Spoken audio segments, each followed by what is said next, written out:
start with introducing our panelists, if they can come right over. Troy Blackwell, who is our first panelist, who is an award-winning public relations executive whose work spans across culture, media, and public diplomacy. He has served in senior communications roles across 2 presidential administrations, including as Deputy Chief Communications Officer at the U.S. Patent and Trademark Office, and as a Peace Corps Global Spokesperson. Today, he continues to shape important conversations through leadership roles with Google Changemakers and the LGBTQ Victory Fund. Let's give Troy a big round of applause. We are also joined by Katie Harrison, Chief Strategy Officer and co-founder of Worthy, an award-winning global social impact agency that helps organizations turn complex social and environmental issues into meaningful action. Over the course of her career, she has led strategy for major global campaigns across the US, UK, and Singapore, working with brands and organizations like UNICEF, Unilever, Sony, and the Gates Foundation. Her work sits at the intersection of strategy, storytelling, and impact. Let's give Katie a big round of applause, please. And last but definitely not least, joining us is Gabriela Sutral, a digital strategy advisor to campaigns and organizations with more than a decade of experience in organic social media, community organizing, and audience engagement. She's especially known for her innovative work using chatbots and digital tools to support advocacy and political organizing. She also brings a creative perspective to this conversation through her widely followed PET platform content, where she experiments with emerging digital strategies in the real time. Let's give Gabriela another big round of applause. All right, so we already read about all the great titles and the great work that we're doing, but I want to tone it down a little bit and start with you guys. Let's think about a moment. Let's start with a campaign, a message, or something that relates to an experience in your career that made you realize this work could really impact people's lives. If you want to think about it. Who would like to start? I can start. There we go. I would say long before I even knew this was a career path or that communications was a job, I was a student organizer. And long before that, I became addicted to social media as a child. And I think having those very early experiences, just really wanting to be on the internet, and also having the experiences in college, doing climate justice organizing and like using social media to build power and create power differences between the students and the administration of the school. It was just very clear how impactful it was to communicate online and use these tools. But I still didn't really understand like how the algorithm worked or that anybody could possibly do this as a job until after I graduated and was already like doing community organizing here in New York. But I'd say just doing campus organizing. That was the moment. Great. Yeah. Kitty, do you have something in mind? Sure, yeah, and I'll show the generational difference between us, because at the time that I'm thinking about social media didn't exist. And I started my career in advertising and spent about 20 years in advertising before pivoting to focus on social impact only and using those skills in the social impact space. But the reason I got into advertising back in the day in the UK in my kind of early 20s was Levi's advertising. And every time there was a Levi's ad that came out, the track went to #1 in the charts, which again dates me because that doesn't really happen now.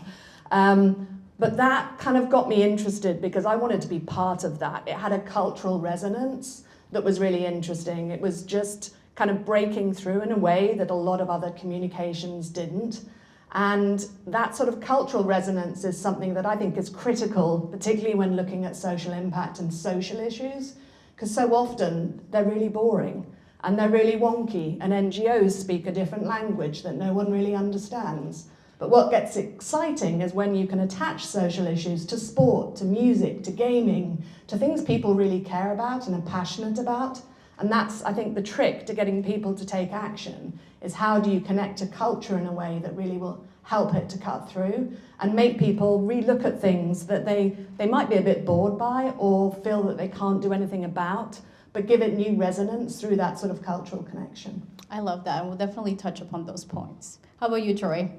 Yeah, for me, I'm going back to 2012. I worked on Obama's re-election campaign. And so I was part of something called the Advance Team. Do people here have anyone ever worked on a political campaign before?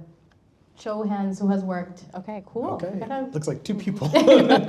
So the Advance Team, these are basically the event planners. So whenever you see a big rally, you see a large gathering where you see all those cameras, you see large crowds, you see the stage set up. There are teams behind the scenes that build that. They build the stage, they set up the image for the day. So I was part of the Advance Team. I specifically worked in press advance, which means I got to work with the reporters and how the stories were told. So each event that we did during the re-election campaign was meant to tell a different narrative based on what President Obama was trying to tell at that rally. And I had no idea that this was a career. Someone I knew who was a mentor connected me to someone on the campaign, and I just got a call and someone offered me the opportunity to do this, and I ended up doing that for a year. And being on the road, going from state to state, I remember we were in North Carolina and we did this big rally, and I just remember seeing the amount of people in the crowd, the reaction, and I said, oh wow, this is a career. Like I could do this for a living. And that was shocking to me because for one, I didn't come from any political background. Neither of my parents were college educated. I grew up in the South Bronx. So this idea of working on a presidential campaign and producing these rallies where thousands of people could be and telling that story, telling that narrative through the media was just, it opened my eyes that, wow, this is something I can build a future on. Amazing. I love that. So based off of that question, Troy, let's start with you just quickly one more time and think back of when you were in college, when you were in undergrad. Obviously now we're doing our masters together, but undergrad, what did you go, what did you study? And then how did you shape your internships or your career path to get to where you are? And then I'd love to hear from each one of you as well. So I went to CUNY undergrad, the City University of New York, specifically City College in Harlem. I studied communications and PR, had a really great mentor by the name of Lynn Scott Jackson, who connected me to a lot of opportunities. But one opportunity in particular started early on in my journey was at the time Bloomberg was mayor. He had this program called Ladders for Leaders. And they partnered with the city, they partnered with different businesses in the private sector. And really the focus of this program was for underrepresented youth, specifically Black and brown youth, to be able to connect them to opportunities. And so I got connected. I got a communications internship at a nonprofit called Canva, which is based out of Brooklyn. They primarily do work around HIV/AIDS, domestic violence, and that internship opened my eyes up again to a career that I can build on. And so from Canva, I met some folks, and throughout the course of my undergraduate journey, I just kept meeting folks who connected me to other opportunities. So one of my supervisors when I was an intern at Canva had connected me to a program at the New York City Council. And so I ended up working for a council member at the time named Mark Levine, who's now New York City's comptroller. So that, just staying in contact with people and just doing a really good job helped open doors. Beautiful. So Troy's already given us some gems about the importance of networking and staying connected from the start of your career. Katie, how about you? How did you get started? What did you study? I studied history, so nothing to do on paper with advertising. And I remember at the time everyone saying, why are you going to become a teacher? And I had no interest in teaching. But I was fortunate enough to have a sort of careers department at the school I was at that offered sort of advice, and a lot of people were being pushed into management consultancy or finance or law, and it was sort of the usual degrees. It was less support at that time to get into sort of a more creative career. And at the beginning, I thought I wanted to be a copywriter, and realized quite quickly I didn't think I had the writing skills to do that. And someone suggested that there was a role within advertising and communication called strategy. It was actually called planning back then. And I was able to discover that quite early, which actually was quite fortuitous for me. And I wrote to a whole load of agencies. I actually didn't do internships in my summers. I worked to be able to afford to do what I wanted to do at college. So I didn't do internships that were necessarily a stepping stone to a job. I did stuff envelopes and called it direct marketing on my resume, but it wasn't a direct sort of parallel path to it. But I wrote letters to all the big agencies, and I got a lot of no's. A lot of people were not hiring the year I graduated. A lot of people were hiring on off the next year. And so I was desperately trying to find a way into somewhere, and I got an internship. Back then they were unpaid. And I got a foot in the door in the research department, and it was about doing clippings from newspapers, because again, we weren't really online, and it was about press clippings for ad campaigns and putting them together. And it was pretty boring, but it was a foot in the door, and it allowed me, and the best advice I had from someone in that first role was go and ask for meetings with people in the company. People can only say no if they don't have the time, but make the ask, and ask for 20 minutes or half an hour of their time to understand what they do. And that sort of got me on people's radar. A 2-week kind of internship turned into a 4-month project that was paid, not very well, but it was paid. And that then led to me getting an entry-level job as a strategist, which was sort of what I wanted to do long time. And it was about learning on the job and sort of learning through osmosis a bit. But it was a fantastic place for that, because they really invested in young people, and I actually spent a sort of really long period of time. It was sort of 16 years with the one company. I moved countries rather than moving companies, and stayed with them for quite some time. Amazing. And Katie, you touched on a very important point of, within the company, how can you continue moving up and extending that internship? Very good. How about you, Gabby? What do you have? I don't think there's anything that could have prepared me for the job I currently have, which is completely made up. Being a digital strategy advisor to campaigns and organizations like Move On and the Mamdani campaign, and also being a dog on the internet. But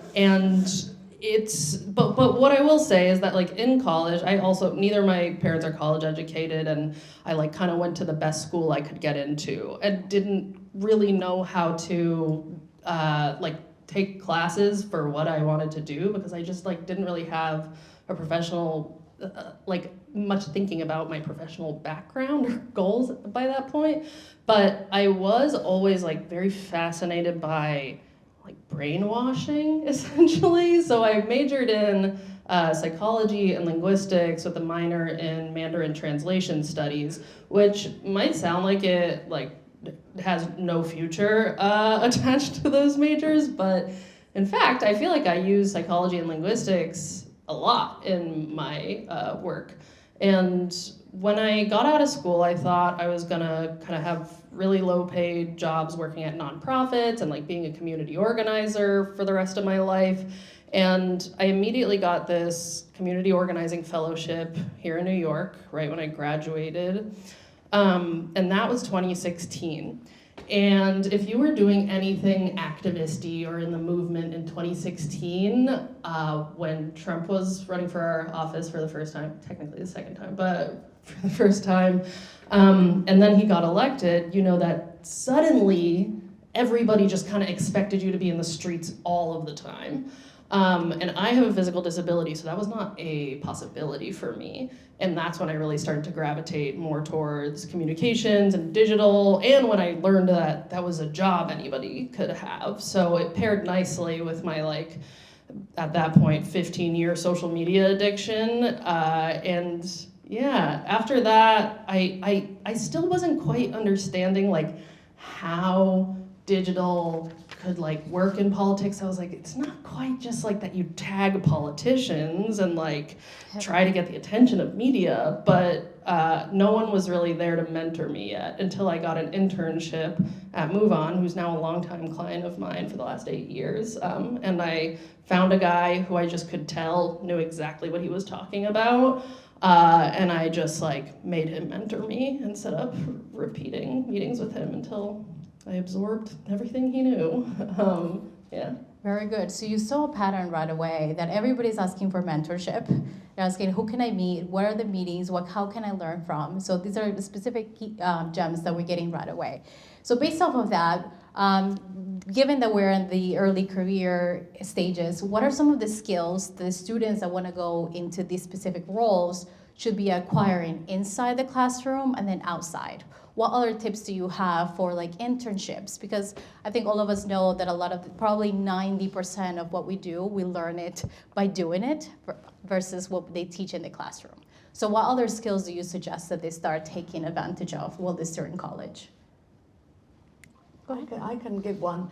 I think it's something I probably wished I'd been better at earlier. And it sounds a little simple, but it's listening. And it's sort of listening in order to be heard. It's sort of listening first, absorbing, and taking that and being able to use it. And in multiple ways, whether it's listening to consumers, listening to what's happening in the news, what the trends are, and really sort of absorbing that, or listening to what's happening on the front lines of an issue, who's being most impacted to it.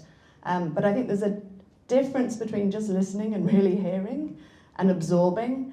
And I think I probably could have learnt from listening more early on in my career and actually not needing to have all the answers. No one expects you to have all the answers at the beginning, and actually asking some really pointed and smart questions and listening and learning from that, I think, is a really important thing to remember. Beautifully. Nice. It really is all about who you know. It's true what they say. And especially if you come from a background where you aren't gonna like get an internship from your dad's friend, it's so awesome to like go up to people after you hear them talk and introduce yourself. And, Which is how we met. Yeah, which is how we met at Columbia. And yeah, I mean, just meeting people. And then I'll also say, I only realized that like comms and messaging and digital was a job after I'd scrolled through 1,000 job postings and like understood what I liked about such and such position and didn't like about that one and what spoke to me about it. And I realized like, oh, it's the communications position. So I would say like, read lots of job descriptions and learn what you can do, because probably whatever you can imagine, whether that is like being a pollster or like doing networking for a living, that's no one's dream, or if it's being a dog on the internet, like any job you can imagine probably exists, and you just kind of have to read enough descriptions to know which one is called the thing that you want to do. And different companies have different titles for those jobs. So kind of getting ahead of what they're titled, right? Very good. How about you, Troy? I'm gonna say two things. The first thing is narrow down exactly what it is you want to do. It's totally okay if you have no idea. Some people are like, look, I just need a job, I need to pay bills, and that is totally fine. But if you do have an idea of what you want to do, I say claim it, speak it into existence, and let people know what that thing is. Because I run into a lot of people, and I was guilty of this early on in my career, just telling people, hey, I want a job in communications, and folks wouldn't know where exactly to point me to. So if you are interested in social media and more of the digital landscape, say that. For example, I'm more into traditional media relations and PR, or if you want to do more public engagement, maybe you want to do more advertising, marketing, whatever it is that you want to do, be as specific as possible. So when you do meet people and you do speak to people, if opportunities do come up, they can think of you, because the more general your idea is, sometimes it'll just get backlogged and people will forget about you when opportunities do arise. So that's the first thing. And the second thing is going to sound a little bit silly, but I encourage everyone to study pop culture. And what I mean by that is that when you are networking, and I like to think of networking as kind of like a professional dating, right? Sometimes making the ask and just saying to someone, hey, I want to connect with you because you work in this field and we have this similar interest, something about that feels so transactional, and sometimes it's harder to connect with people. But I found over the course of my career that knowing pop culture, being able to talk about music, being able to talk about sports, being able to talk about something that's other than the specific job you're asking for, it allows you to build a little bit more of a human to human connection. So when you do ask for favors from people, it doesn't feel as transactional. So I've had that in my own career where I've had to look up things. I'm not a big football person, but I've had to look up things and like, okay, this is what's happening. And I got in a conversation with someone and we just kept things going. But because I was making a personal touch point with them about something they were interested in, when I followed up and was like, hey, also, by the way, I saw this opportunity. Do you know anything about it? They were like, oh, yeah, because our 30-minute conversation had nothing to do about the job. So I hope that's helpful. Beautiful, absolutely. Can So I say one more thing about go ahead. this? I really, now that I'm thinking about it, the number one skill I would recommend people like work on in undergrad is public speaking. Because the stakes are a lot lower when you're like doing it in front of a student group or like giving a presentation for class. And if you want to be a media personality, getting really comfortable talking direct to camera on your phone, whether that means like locking yourself in your car and like letting your freak flag fly for 20 minutes a day, or like whether it means starting a social media account, like those skills will pay dividends forever. And everything that we do in advertising is about communicating, right? We talk to our clients, we talk internally, externally, so knowing how to actually speak and not be afraid, no matter if it's 3 people or a person of 100 crowd or more, you have to have that. It's a very good point. Thank you for raising it. So now we got it. We got the skills, what we need to be working on while we're still in college. But now looking on the other side, when we want to hire the students, what are some of the skills that you look for? On their resumes, on their cover letters, or when they approach you. So Troy, I know you mentioned, for example, if they approach you, learn a little bit more about me, what I like, and so on. But if somebody was to want to work with you or in your team, what makes them want to get hired right away? For me, it's about being nimble. That's the number one skill set that I look for. Because communications is so vast, and I feel like a lot of communications, I always joke about this, but it's not neuroscience, right? It's something that you can learn on the way. You can teach someone how to be a better writer. You can teach someone how to be a better speaker, but you can't teach someone how to be nimble. And so for me, I think about communications as a whole. It's evergreen. Every day is changing. There might be a crisis that comes up. There might be a day where you need members of your team to show up early. You might need them to stay late. And the thing is that people want to work with people that they like, people that are a team player.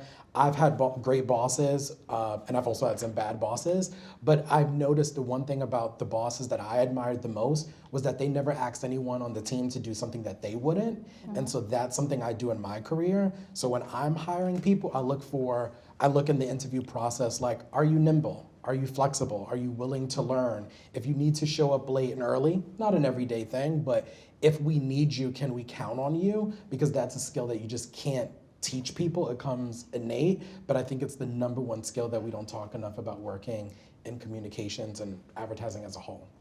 Very good. How about you, Katie? When somebody goes to Worthy, what are you looking for? I just want to build on that because we always say no job is too big or too small, and I think it's the same sort of principle there, that we all get involved and muck in, and we encourage that from everyone on the team. I was actually going to say curiosity, and for me it's about constantly asking questions and that sort of learning, and I think it's partly because of coming at things sort of very much from a brand strategy perspective and being curious about issues, understanding what makes people tick, why they want to engage with it.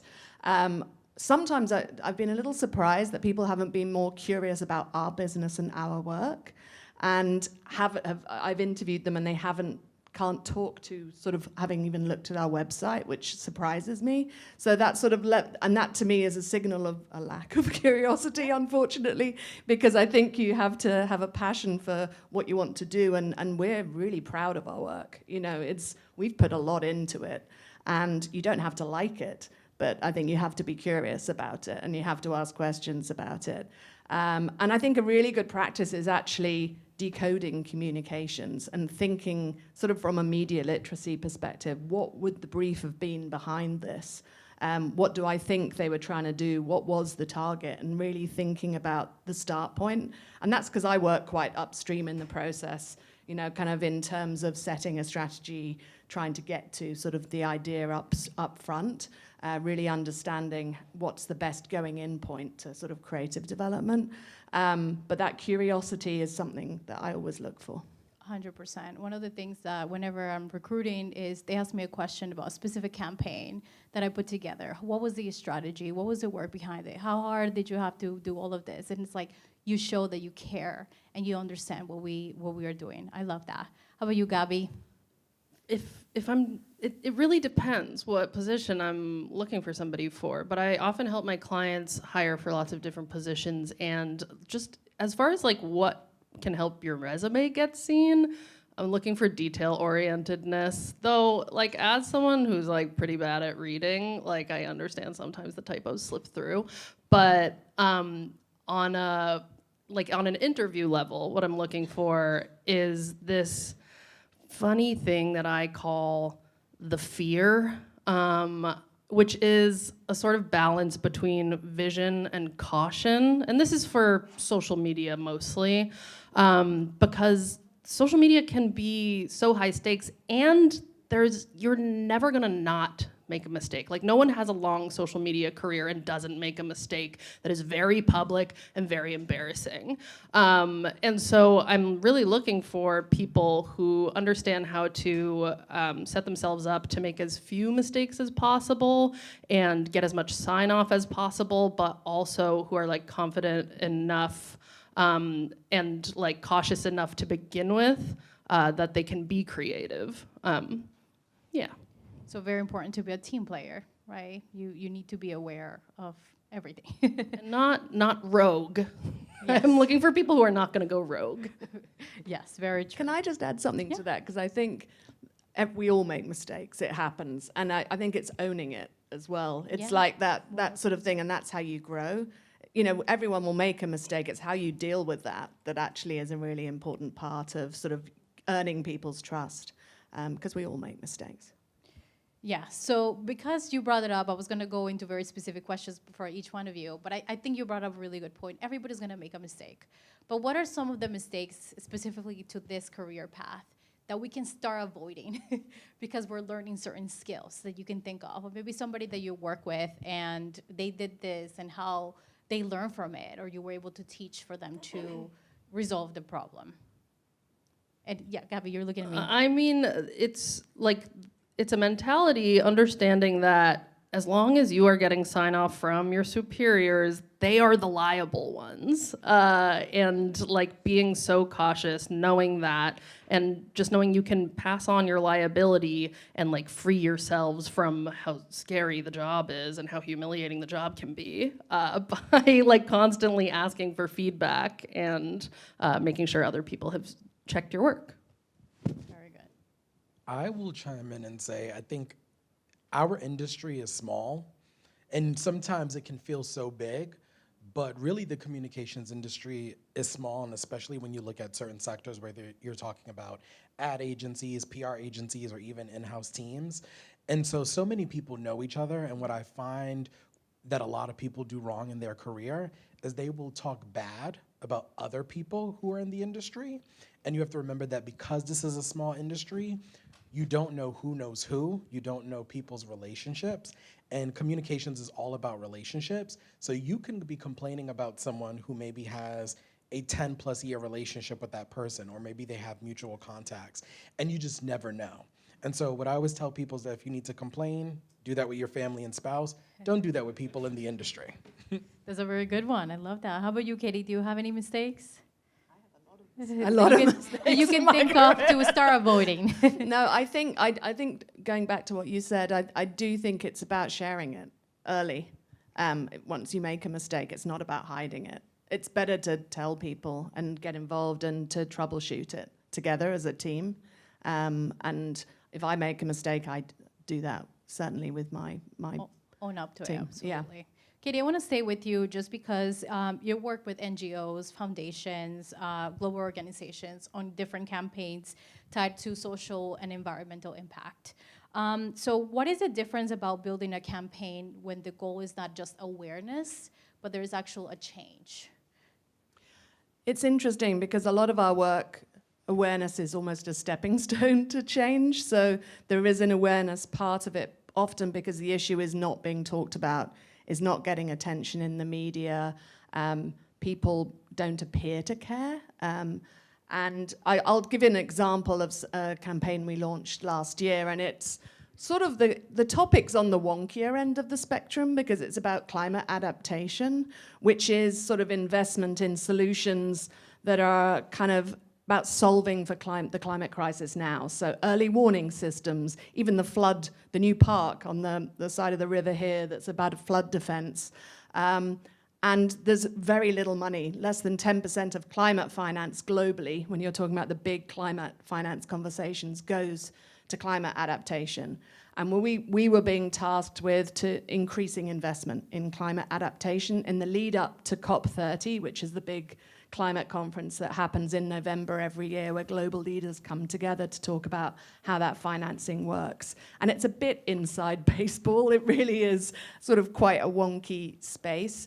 And we were talking a lot about how we can make the difference there. How do we get global leaders in this moment, which is highly politically charged, where climate is highly politically charged, to actually recognize that there's an inequality happening, that countries that are being most impacted, who had the least to do with the climate crisis, are not getting the funding they need to be able to adapt, to help their communities thrive, to help agriculture thrive, etc.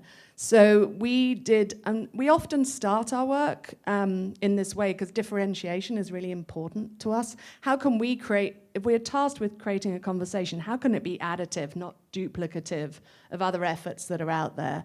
And so we did a big sort of landscaping exercise and found that a lot of the conversation at the time was calling for justice, was saying it's not equal.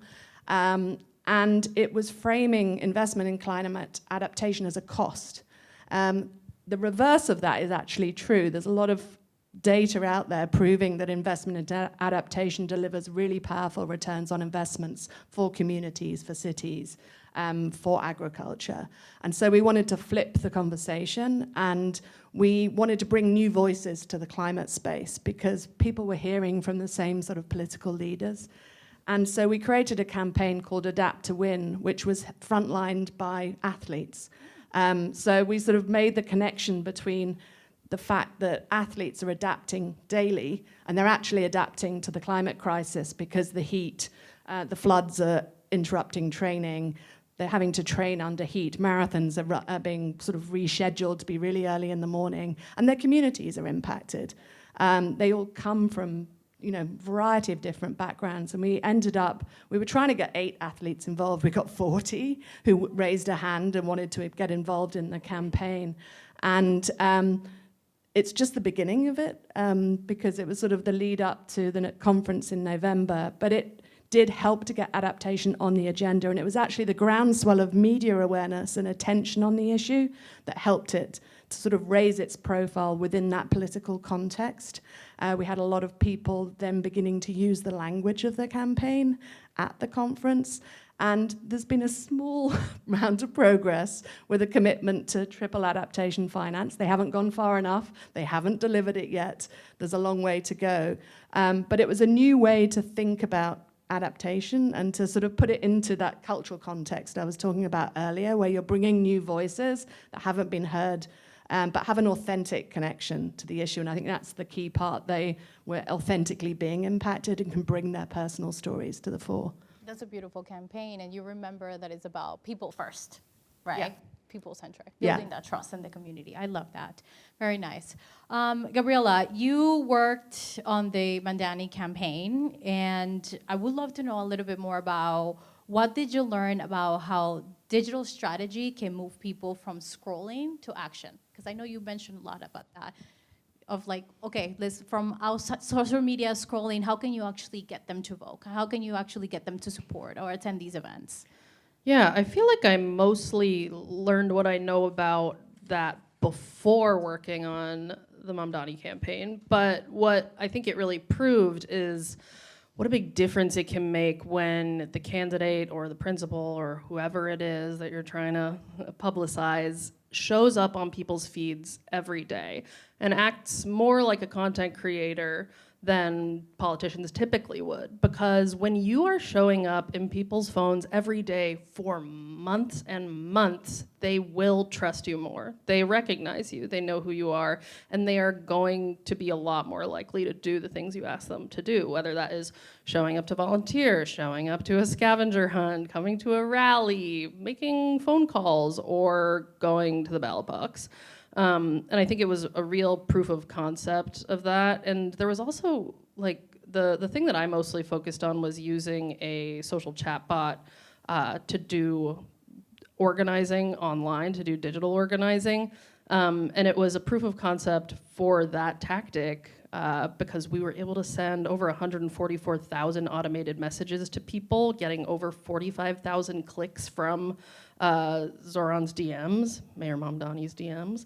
And it was the first time that this particular piece of technology had been used on an electoral campaign. And it was just, it was incredible to see how building trust with people over time and then giving them a very low friction way to take that trust and go do something you're asking them to do. It was pretty cool to see. Very nice. And again, it ties back to the humanity level. These are people that you're talking to. So how can I show up that I'm the same as everyone else? Very good. Troy, you work in different spaces in advertising. So how is communicating and spacing for public trust, democracy, or civic engagement different from like traditional brand communications? Well, I think the similarity is that you are still selling a product. The difference is the type of product that you're selling. When you are selling a brand, you're trying to get someone to buy a specific product that they will use, they will store, they will purchase. But for me, coming from the political and government space, my product is my clients. It's the principal, it's the candidates I work for. And so for me, it's really about selling the legislation that they are trying to get passed, the policies that they believe in, also their personal stories. So to me, that's where the big difference is. But I feel like if you can sell a product, you can also sell a person. You're just trying to get them to buy into something a little bit different. We just don't think about it necessarily always in that capacity. Very interesting, Toy. So how would you go approach the storytelling in that regard to sell versus like selling a product, or to sell the story of a campaign or a specific like political person? So I'll give an example. So I worked for Vice President Kamala Harris. I was with her for about 6 years, started with her in 2019 all the way through 2024. And what I will say, a part of like her story was her legal background. The fact that she was a district attorney, she was an attorney general, the fact that she even started her legal career because one of her best friends was molested much younger in age. So she wanted to focus around victims of sex crimes. And so for us, it was about telling that story about who she was as a district attorney, who she was as an attorney general, and then senator, and then vice president, and then presidential candidate. And so for us, it was about digging deeper into that, explaining the why, giving examples, talking about the work that she did around juvenile detention as a DA, talking about her work specifically in Silicon Valley as Attorney General, talking about the work that she did being the chair of NASA, which is the Space Council as vice president, her work on Black maternal health, like just digging into what those legislative pieces are and connecting it to her story personally. Very nice. Thank you for that example. So we're gonna open it up to our Q&A. I believe we're gonna set up the mic right here. I'm gonna ask everybody if you want to start lining up. But very important thing is please remember to say your name, the school or the organization that you represent. And we ask that you keep your questions short so that everybody can get a chance to ask a question. If you also have this question to a specific panelist, you can please pitch it to them. Otherwise, I'll call out to one of you to answer it. So you can start lining up. All right. Okay, so before we get to the questions, I have one last question. Now, let's talk about one specific thing in regards to students' wants opportunity. So, what is the one thing on everybody needs to have on their resume or the LinkedIn or their portfolio if you want to work in advertising and marketing right now? That you say you must have it on your portfolio because that's going to help you stand out. Oh, yes. I don't know why I just took your mic because I don't really have a good answer for this. I really think it depends on the job. And what I've found, especially in political communications, is that there's a bad tendency to try to only hire people who have worked in political communications, which is nuts because I think some of the people who are the best at political social media are drawing on their experiences being a small business, being a creator, or working in another space. Thank you. Hedy, what do you think? One thing you should have? Something you're passionate about. It doesn't have to be a particular thing, but something that your passion comes through about. And tell us who you are. Very good. How about you, Troy? I'm going to say numbers. So people forget that communications is a business at the end of the day. So whether it's LinkedIn or it's your resume or even conversations, find a way to quantify your experience, whether it's certain amount of number of news clippings that you've done, whether it's the number of internships, if you've had any chance at some point in your career to manage people, just find a way to quantify your experience and just have numbers there. People love numbers. And it's also easy to skim through when you're looking at so many people's resumes. Very good. Let's start with our first question. Hi, my name is Valerie David. I had specialized in public relations, and now my public relations is my brand as a solo show artist. But I shout out to Katie that I used to cut at a PR firm at all the newspapers all morning and put them on paper. So anyway, I get it. So my question is, I'm a little bit overwhelmed, and I wonder if everyone feels the same way about, should we be on TikTok, LinkedIn, Blue Sky, Facebook, Instagram? Like, there's so many handles. Should we have a website? How do you get found? How do you want to be found? And what's the most effective to get? And because they're all different platforms, you know, Instagram is more photos and snippets, and TikTok is video. So I know for me, I get very overwhelmed with anything that I do in social media, and I want to know what's most effective and what is kind of fell to the wayside. Everyone says, oh, Facebook is for 50 and above, you know, kind of thing. So. Gabriela, you are the one that works, are a social content creator as well. I'm getting all worked up over here. I would say it is way more important to look great on one platform than look okay on a bunch of platforms. You're a visual artist, is that what you said? Theater artist. Theater artist. Yeah, oh, then shows. Instagram is probably going to be like your number one.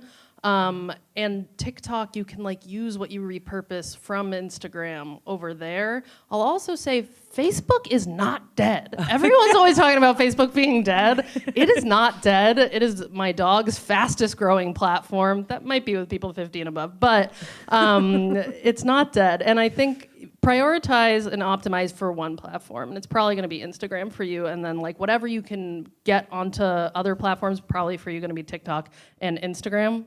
That's probably your bread and butter. Thank you. Thank you. I'm actually 25. So. All right, let's have our next question. Hi everyone. Hi, my name is Bhavna. I'm currently a marketing student at Fordham University. And my question is how to build confidence. Now, what confidence I'm talking about over here? When, like, for example, I just came from a different country as an international student, and this early time when you are building your career, when you know what you're passionate about, and we talked about you always don't find the traditional way what you are looking for, but there is something, at that moment it is very easy to get disheartened, like, oh, there is nothing, and you have to put yourself out there. At that moment, which I am currently right now, how to have that self-confidence, that belief, and like, it's okay, try out, because some days it's hard, some days you are motivated, but it's kind of mixed, so just opinion on that. Apart from that, I create content over social media. Thank you. Troy, I feel like we had small conversations about confidence. Do you mind answering that one? Yeah, I can understand exactly where you're coming from. And I tend to be an introvert, even though people think I'm an extrovert. So I will say it comes through experience. The more that you do, you start to build confidence. but it goes to my point a little bit earlier, which is study pop culture. If you and you, people think I'm joking, but I'm so serious. Like if you just study pop culture, what movies are out, what people are listening to, what are the trends on social media, it allows you to just build a more human to human connection with people when you're having conversations, right? So for example, my background's in politics. That's very divisive. A lot of people don't want to talk about politics. So sometimes you have to lean into something else. And to me, I find that pop culture connects a lot of people. And maybe the first 2-3 conversations might be a little bit difficult. It might feel like you're pulling teeth. But I feel like the more you do it, the more you'll get better at it. And the second part of that is just, again, this idea of being defeated, feeling defeated, being in a new place. I think it's just really important to, and it sounds cliche, but sometimes you have to look yourself in the mirror and say, I'm going into a space today. I deserve to be in that space. This opportunity is for me. And saying that to yourself will make you feel much better. I love that. And also just remember that we understand, right? We understand you come from a different country. We understand this is a new space. So a lot of the times people are not really judging you. It might just be that you're thinking that. And it's okay to just say, it's okay, I'm not being judged. Very nice. Thank you. Thank you so much. Let's have our next question, please. First of all, to the sister that just stepped off, the fact that you came in from another country, that makes you the baddest. So take that and put that in your pocket, all right? My name is Black Rob. I do a lot of stuff. I'm not going to bore you with details. My question for the entire panel is that what's something that you learned from somebody that you were opposite of? Like somebody that's opposed to something they did really well that you was like, yo, I need to snag that. Katie, I'd love for you to start with that, if that's okay.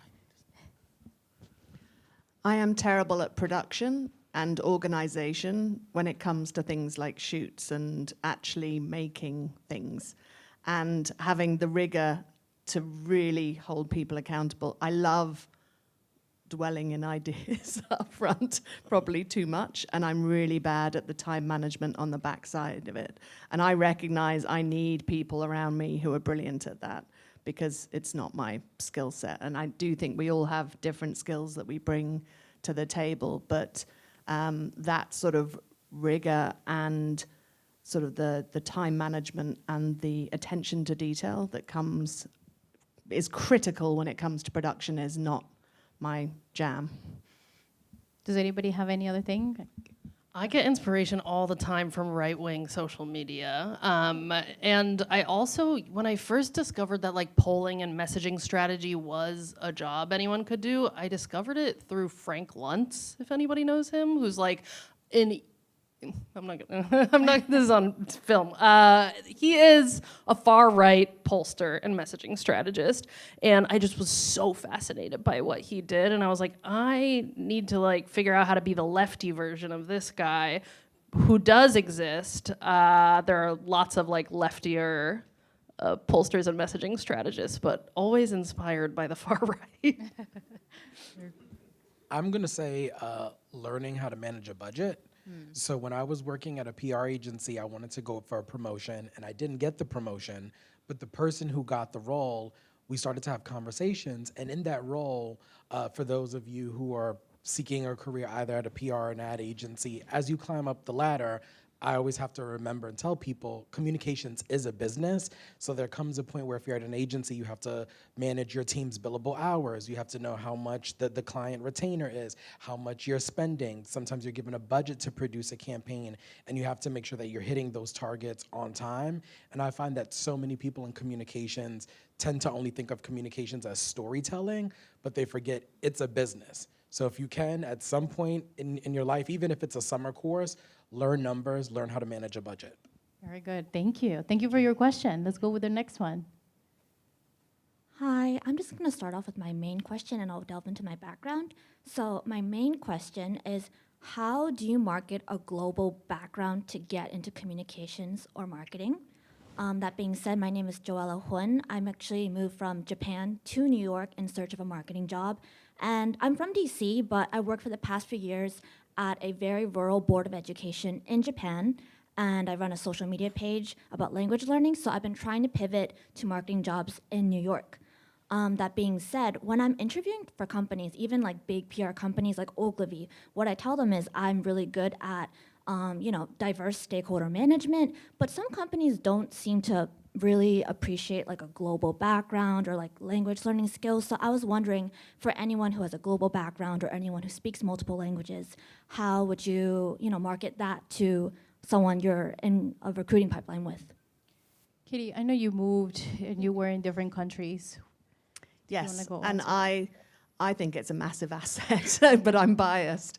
But I think understanding different cultures is actually really critical to communications, particularly if you're working on global campaigns, but even working on a campaign that's within a city, because there's such a richness of cultures within any of our environments. So having that perspective, to me, is a real asset. And I think sort of being able to talk to what you've learned from that experience and what you bring from that is sort of one of the key parts that I used in my sort of career journey, which was using the experience I had in different places and applying it. And to the point about confidence earlier, you have a unique perspective if you come from somewhere else. It can feel scary. It can feel difficult because you don't fully understand a culture. Even coming from the UK to the US, there's not a language difference, but there's a cultural difference. And sometimes as a British person, I'll speak and people will speak at cross purposes and I'll be seen as too polite or not quite understood. And I think it's a real skill. Very nice. Thank you for your question. If I could just quickly add, the fact that you're coming from a different country, a lot of the times that degree or the level of your career at a different country might not match the roles that you might be looking for right now in the US. So I would say maybe the right question to ask is, what is a way to get a foot in the door? That way, then when you're inside the organization, especially because I used to work for Ogilvy as well, and I did a big career change, higher title and then lower title is how do I get a foot in the door, and then once I'm in, I can kind of shape my career to what I like. So thinking in that frame will help you out. Thank you so much. Thank you. Let's go with our next question. Thank you. Hi, my name is Will. I am 5 months deep into my first job out of college. Can confirm that strategists are still called planners. And my biggest question is, in the spirit of adaptability, we're now living in an age of incredible technological disruption. It's a source of anxiety for a lot of media professionals, humanists such as myself. And I feel like all three of you come from really interesting vantage points to cover the question, whether it's, working for PR under Google or, even building chatbots in and of itself. I'm sure there's a lot of tension and a lot of, complexity to really, not only thinking through like how do media professionals survive within this technological landscape, but also in terms of like, how do we even build a relationship with something that's, almost going to sort of take our place in certain respects. I just want to make sure everyone knows I'm not a coder. I don't know how to build chatbots, but I use the chatbot. But I will say, it is so scary. But what I've noticed is it actually feels like we're more necessary now because there's so much noise. Anybody can write a great cover letter. It's not a litmus test for whether they're a good communicator anymore. And it used to be 5 years ago when I was hiring someone, I could eliminate people if their cover letter was disqualifying. And now I can't. And I think that you are kind of becoming more and more important in the communications world. I don't know if you guys would agree.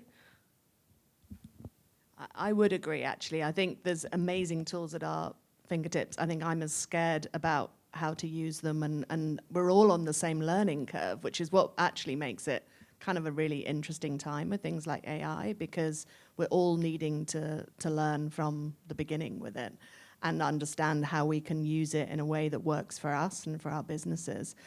We've taken a stance, for example, that for a lot of like human interest, we would never use AI to make up human interest stories because we don't think it's ethically right to do that in our line of work when we're representing people or trying to tell their stories. So there's some lines, and I think it's an interesting time for agencies to think through where the lines are around how they should use different tools without getting left behind as well. So it's a challenge all around, and something, you know, you're not alone in wrestling with, because I think we all are. I will just add, I actually think AI is very exciting. I know it feels very daunting a little bit, but because you mentioned Google, so I was recruited by Google's former CCO to join their advisory board. And what I will say is that I think AI is this really exciting tool, its feature. I think AI has been here. I mean, the internet is AI. If you use a search engine, Google, Yahoo, Bing, that's AI. So it's been here. I think we're just seeing new iterations of it. So what I would say is just continue to keep building and learning new skills, because I think your question was also about the adaptability as the environment changes. And I think there's been folks who've shifted. There were folks who worked in advertising and PR before the internet boom. And then once we had the internet boom, we couldn't change it. So those folks had to kind of learn and get on board with the program. So I think that's kind of what we're seeing too with AI and this technology, is just learning new skills and making sure that you're abreast. Thank you. Thank you. Let's go with our next question. Hello, my name is Hong Tran. I'm actually from Stony Brook University, coming from Long Island and traveling here by commute and train. So I have a question regarding stemming from my background. I'm a first-generation immigrant from Vietnam, and as recently, I noticed that many Southeast Asian countries have been starting to mass produce, become a more important countries for globalization and for brand in the futures. And my question is that how can a future marketers or communicator balance between consumption and sustainability? Especially, I love my country, Vietnam, but I feel like consumption and landfill and sustainability or like a shaky background right now. But I want to pursue in a marketing degree, and it's kind of conflicting me to my values, you know? So yeah, thank you. I'm looking for some opportunity this year. Hit me up. He's applying everything that's been taught in the panel. Very good. Katie, do you have anything specifically? Yeah, I think it's a really hard one. I often think about the shift in my own career, because I sold stuff for 20 odd years, and I somehow think shifting to social impact is sort of payback for some of the stuff I sold. It's kind of interesting. But I think it's about thinking about the brands that you want to work with and where your own choices lie, because there's a really interesting thing about creating change from within brands as well. For example, we've worked with some of the big banks with finance on sustainable finance. We wouldn't necessarily work with them on all their business, but we take the stance that it's difficult to know when to work with a brand and a corporate, but if there is a goal and an intent to change and they're putting money behind it, and that's going to drive change at scale, that it's worth thinking about. So we talked a lot about the fact that you can do more with where you invest your 401k or your savings than you can with buying an organic cup of coffee. And actually, if the banks can shift and if you can be part of a small shift in the where money is put, that could actually have a really big impact from a sort of sustainable perspective. So there's no right answer, I don't think, but it's thinking about your values and where you want to place your emphasis. And just to piggyback off of that, you guys should remember that when you're doing interviews, this is also an opportunity for you to ask them questions. So this is a chance to interview the company and the organization and realize if their values, the mission, the work that they do also align with the work that you want to do. Based on doing the research, based on reading the company and the website and all of that. Gabby, you wanted to add? I also would just say, like, you don't have to feel bad if you have to make compromises earlier in your career. Like, we live in capitalism. It sucks. Like, it is really hard to get a job that perfectly aligns with all your morals and values. And yeah, I wouldn't judge you if you took a job that wasn't perfect for you in that way. Very good. Thank you. Let's go with our next question. Thank you. What's up, you guys? My name is MJ, and I've worked in the PR and communications community for about 3 to 4 years now, from nonprofit strategizing to boutique agencies. And I wanted to thank you guys for being here today, because this is such a rich and necessary conversation to have. And I also want to wrap back around to the mention of AI and how it's impacting the community today for across communications, advertising, and marketing, et cetera. So how do you think, again, you kind of already answered this, but how do you think artificial intelligence is impacting the PR and communications realm? And more specifically, how do you think that impact influences the kind of degrees and certifications and qualifications we pursue early on so that we maintain a fruitful and sustainable career? Troy. So my first thought goes more to those who are the creatives in the industry. So for example, I worked at the Patent and Trademark Office, and one of the things that we use is how do you how do you give someone a patent or trademark for something that is not human created? And so I wonder from the ad agency perspective, when we're hiring creatives, people are now able to use AI tools to make videos, to make graphics. So the idea of someone learning, for example, graphic design or web design and being able to do something through their own talent and human resources, that's now changing. So for me, that's immediately where my mind goes, at least on the advertising side of it. On the PR side, I think we know that a lot of entry-level positions, unfortunately, might get eliminated because you can use AI to draft social media posts, to draft press releases, draft op-eds. So I think that's kind of the future of what we're going towards. But I would say definitely for those who are on the creative side, for anyone who's interested in a patent, a trademark, a copyright, I would say think about that in terms of the future outlook. Gabby, I think you have something that you wanted to add. I think that what we want human beings to do now has a lot more to do with taste than ever, because you can scale up the amount of stuff you can do with AI. You can do so much stuff. The volume is huge, but the bot is never going to have your taste. And it's also never going to be able to hang out like you and like have the people skills and have the fun that you can have. So I'm like, what does that mean? You major in school? I'm not sure. But I think, yeah, it's your taste is just going to become more and more important.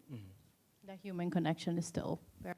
Can I just add one more thing to that? I think critical thinking as well, adding that to the taste, because I think being able to cut through a lot of the bluster that comes out from the sheer amount that you were talking about as well. Very good. Very helpful. Thank you. Thank you. Let's go with our next question. Hi, my name is Stephanie. I currently work I work in digital advocacy at a advocacy coalition that works on wage equity and procurement reform for wage equity for nonprofit workers and stuff around like procurement and contracting reform. Also a CUNY alum, so nice to see you, Troy. I'm asking because I'm always trying to do a better job of like breaking down our issues on Instagram Reels specifically, and I was just wondering. Like I'm currently using Canva and CapCut. CapCut drives me a little nuts, and I was just wondering, I think especially this is probably mostly for Gabriella, but if anyone else has suggestions, do you have any just suggestions for like tools and platforms that, the campaign, like from campaigns you've worked on that you've used to create all those like short, compelling videos, especially the ones I've seen from the Mom Danny campaign, as well as any insight into the process for like writing scripts, because currently it's like me, Canva, CapCut, and then I just write a script on a Google Doc and hope and refine it. So would love any kind of insight on that. Ooh, That's your day-to-day. Well, I will also say that the Mamdani campaign, I cannot take responsibility for any of the content they produced, but there were like very, very professional people working at the agency Melted Solids who definitely used like Final Cut and like more advanced stuff. Yep. But lots of your favorite videos from the campaign were made in CapCut by like the comms people. Not me, but other very talented people. And yeah, also warning is that CapCut actually is so nuts because when you sign their terms of service, they basically are asking you to give perpetual usage to anything you upload to the app. So like your stuff could show up in an ad, and you would have given that away to them for free. And a lot of content creators don't know that. So, but that said, I use CapCut every day. Probably shouldn't, but there's lots of other tools. I'm like, are there free ones? Good free ones? I'm not sure. Slate is one that a lot of people really like, especially if you're working on a team. I've used Canva a lot. And for script writing, I have actually found that it really helps me write as if I am going to be saying it to the phone. If I write it like on the phone in my notes app, I don't know if that will be the same for you, but I always like add the filler words and everything into my notes app. And yeah, I will also say that script writing, like scripts should be more of a suggestion. And like the more you can let yourself naturally talk to the camera and like have your energy come through and make it feel like you're not reading a script, kind of the more compelling the video is gonna be usually. Very good. Thank you. Let's go with our next question. Hi, everybody. My name is Paul. I'm a current graduate student at Pace University. I'm just getting my start in working in social media. I work in part-time and volunteer for nonprofits and in the higher ed space, specifically at Hunter College and City College. Shout out to Troy. First of all, thank you all for coming tonight. Your tips have been wonderful. I've gotten so many notes that are definitely useful. And my question is for Gabriella, but anyone can feel free to answer.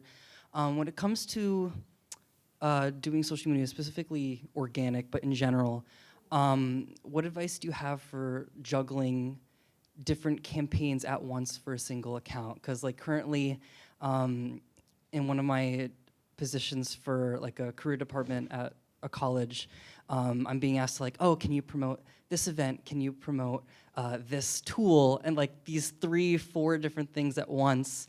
And there's always like back and forth discussions of like, okay, how do we organize this without burning out? Like, do we do one thing at a time? Do we mix it? So how do you recommend going about that? Yeah, I mean, that is such an organizational psychology question of like, how do I get the respect needed to advocate for the amount of time and resources I need to make sure I can do this in a way where the content is good and it also reaches the right people and we're not like having our posts cannibalize each other's reach. So I'm like, what is the big tip there? I think find your allies in the room who understand that organic social media is important, understand that like posting a flyer for the same event every day is not it, and like will help advocate for all that stuff with you. And especially if that is like your supervisor or something, it's so important that they know you're thinking about that a lot, so that they can fight for you, fight for your budget, fight for your time. Yeah, find your allies. So we have this trouble internally as well because we have so many events that we have to promote every season. But one of the ways that I think about it with our fellows is each platform deserves a different campaign. A job opportunity might be best for our Instagrams because that's where the folks just quickly link in bio and apply. But we also send it out on our newsletter, but we might not post it on another specific platform. So it's kind of categorizing which campaign or event or opportunity goes on a different platform, depending on what you use. But again, you want to go back to what Gabriella said, you want to focus on one platform and have it reach. So for example, for us, is LinkedIn and Instagram. But I pick and choose which of the platforms each campaign goes to. I would also say offer a lower lift version of what they're asking for. If they're like, we want an Instagram reel promoting this thing, you could be like, I will post the flyer on the story with a link sticker, because people just want to like know that they're being heard and that their stuff is getting prioritized. And I think that like telling them that posting a flyer to the grid is not going to get people to type the URL in and register for the event, but posting it to stories is actually more strategic and lower lift for you and more repeatable. So like giving people the other options that will work better. You're the expert, so you tell them how the campaign is going to be That's posted. right. Very good. Thank And then you our so last much. question. Thank you so much. Our last question, please. So I don't have a particular question, but I just wanted to say something that is on my mind, if that is okay. I just wanted to thank all of you for being here and putting on this event because for me personally, I just turned 29 last week, which I know isn't old, but I got laid off in November, so it's been a little difficult to, find those opportunities. And I just wanted to say that what you guys have all said tonight is reaffirming that the strategy that I've been using and trying as a new thing is working. And one of my friends, last month, she decided to do a networking event through my university. And I was just really inspired by what she had to say, and it clicked for me. Like, I guess in undergrad and with all the different clubs and school activities and things, it was harder for me to figure out how to get there. But now I feel like I am, and I just wanted to say how much I appreciate being told about all these different strategies and how they're aligning with what I'm doing right now, and how I know whatever job I do end up getting, it'll be worth the wait, and that it'll be at the right time and doing what I want to do for what makes sense for me and my dreams and goals. Amazing. Let's give her a big round of applause. That's a really nice way to end it, and to thank our panelists as well for I sharing didn't mean so to do many that, by the insights. way. It just happened that it was that sort of thing, and I was the last person, so I No just wanted to say problem. all that. But thank you so much. Thank you for coming, and thank you again to our amazing panelists for being here, for sharing so many amazing insights. I want to quickly, before I end it up, just give you some key points of what I learned tonight. Mentorship earlier in your career, finding the right person that's going to guide you is quite important. Networking in meetings, networking by learning about pop culture and making the conversation not transactional but genuine. Making sure that you actually listen to apply the learnings and not to just hear and act it out. Listen to pay attention. Don't be afraid of AI. Learn how you can use it to your favor, to your side, to what you're working on. Confidence comes from within. So she just did that. She had the courage to come up here and share, all the great learnings that she had, and that's the confidence that we were able to give her. And thankful to all of you for doing that. And then lastly, people want to work with people that they like. So it's quite important, and everybody connects. So one of the biggest things that we say at the Center for Communication, networking is not just upwards, but laterally. So you should all be connecting with each other, as well as connecting with us. Let's give our panelists another big round of applause. Before we go, this is our last panel like this that we have for the spring 2026 season. But for the folks that receive a green postcard, we have our annual Media Career Summit that's going to be on June 11th at BRIC. You can scan the QR code, pre-register, and make sure that you attend us. There's going to be other amazing panelists like Troy, Katie, and Gabriela who are going to share more insights, workshops, networking opportunities, as well as listening to our podcast, Make It in Media, on our streaming platforms. That way you can get more advice from amazing folks. One last time, let's give our panelists a big round of applause. We're going to stay out here to connect with all of you. Thank you. Thank you so much.